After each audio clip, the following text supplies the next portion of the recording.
So hello everyone, in this video we are going to discuss about the unit number 2, typical embedded system.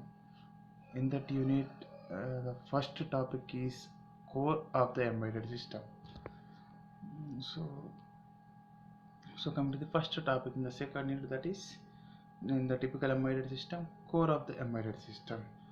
So the embedded systems are domain and application specific and are built around the central core. The core of the embedded systems are so many types, that is a general purpose and the domain specific. Some of the general purpose and some of the domain specific processors are there. So coming to the first one, in that one, first one is general purpose and domain specific processors are again classified into three types, that is a microprocessors, microcontrollers, and the third one is a DSP, digital signal processors. Coming to the second one is application specific integrated circuits, ASCIIs. So third one is a programmable logic devices, PLDs. The fourth one is a commercial of the shelf component, COTS. These four are the core of the embedded system. The embedded system are totally divided into core is divided into four types. First one is the general purpose and domain specific. Second one is the application specific integrated circuits, ASCIIs, programmable logic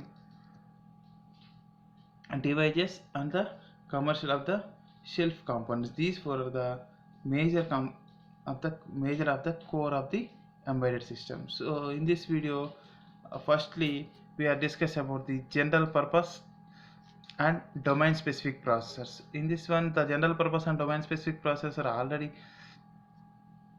dividing into three types based on the general purpose and domain specific processors. Majorly using three processors we are using. One is the first one is a microprocessors, the second one is a microcontrollers, and the third one is a digital signal processors. So coming to the first one, the microprocessors.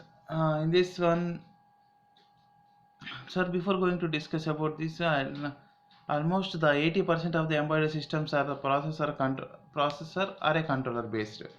So in the first unit we are discussing about the definition of an embedded system or a building blocks of an embedded system. The processor or a controller is an heart of the embedded system. So now the almost 80% of the embedded systems are processor and controller based. These processors may be a microprocessor or a microcontroller or a digital signal processor, depending on the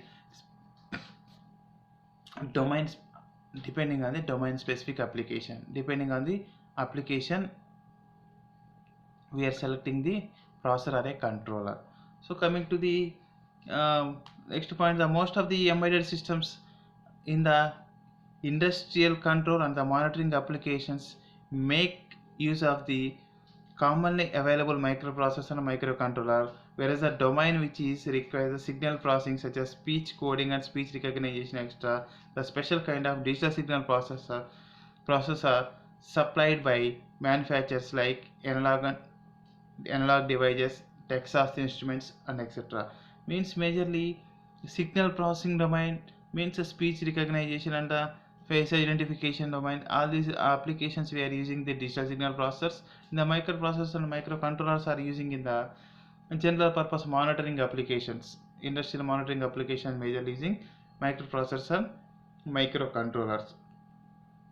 So going to the in depth of the each one, microprocessors. So microprocessor is an first one is a microprocessor. Microprocessor is a silicon chip representing a central processing unit which is capable of performing arithmetic as well as logical operations according to the predefined set of instructions which is specified to the manufacturers. So microprocessor is a silicon chip central processing unit which is performing some arithmetic and logical operations uh, according to the predefined set of instructions which is specified to the manufacturers. And the CPU contains in arithmetic and logical unit ALU and the control unit and the working registers.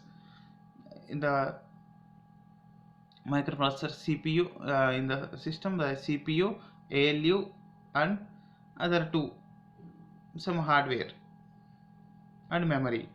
So coming to the so microprocessor, a, a microprocessor is a dependent unit and it requires the combination of other hardware like memory, timer unit and the interrupt control, etc. So all these are the required for your microprocessor unit. So coming to the microprocessor history, is the first uh, microprocessor unit Intel 4004, a 4-bit microprocessor which is released on in November 1971. In November 1971 with a featured of 1 kilo of data memory, 1K of data memory, a 12-bit program counter and 4 kilobyte program memory. 1 kilobyte of data memory, 4 kilobytes program memory and 12-bit program counter in that first 4-bit microprocessor. Again the day by day the developing of electronics, so the microcontrollers are again coming to the 4-bit to 8-bit, 8-bit to 16-bit like this. So in the 1972 the 8008 8-bit microprocessors are introduced. Similarly, so the power supply of 5 volts plus 5 volts. So now it's coming to the further years, again the electronics are going on with the 8086 microprocessor introduced with the 8-bit microprocessors, and again now 16-bit and 32-bit processors are introduced according to the user application based. So coming to the microprocessor again, the architecture of the microprocessor is also the two types of architectures there. That is one is a Harvard architecture, another one is a Van Neumann architecture. So the Harvard architecture contains the separate buses for program memory and the data memory. Coming to the Van Neumann architecture, there is a one bus for both program memory and data memory. So this is a major difference between Van Neumann architecture and Harvard architecture. So this is the type of architectures we are using in the 8086 microprocessor, total microprocessors. So coming to the next one, is second one is a microcontrollers. So a microcontroller is a highly integrated chip that contains CPU, scratch pad RAM, special and the general purpose registers, arrays and on-chip RAM and a flash memory of a program storage memory, timer and interrupt units dedicated to the I/O ports. Microcontroller can be considered as a superset of microprocessor since a microcontroller contains all the necessary functional blocks for the independent working. They found together placed in the embedded domain in the place of microprocessor. The major difference between the microprocessor and the microcontroller is the microprocessor is and the microcontroller contains some internal memory. The microprocessor has no internal memory. So coming to the microcontroller, there is some internal memory. That is a major difference in the microprocessor and microcontroller. So coming to the compared to the microprocessor, the microcontrollers, there is a more number of pins are I/O input output pins. So the more number of input output devices are connected to the main microcontroller chip. So coming to the microcontroller introduced, some of the major applications are using these microcontrollers are using. That is also now 4042, now 8051 8-bit microcontrollers using. So this is about the microcontrollers. So coming to the third one is the digital signal processors. The digital signal processors are powerful powerful special purpose 1632 bit microprocessor design specially to meet a computational demands and the power constraints of today's embedded audio and video and communication applications. Majorly these are using audio applications and audio video and the communication applications majorly using digital signal processors are using. So in the digital signal processor 2 to 3 times faster than the general purpose microprocessors in signal processing application. The general purpose microprocessor application, in the signal processing application, the microprocessor using is much slow. So compared to the microprocessor, the digital signal processors are 2 to 3 times faster than microprocessors. So the memory for the storage program is required DSP to process the data. And the working memory for storing temporarily variable and data signal to be processed. So both the program memory and data memory will be used in the digital signal processing also. So majorly how to observe the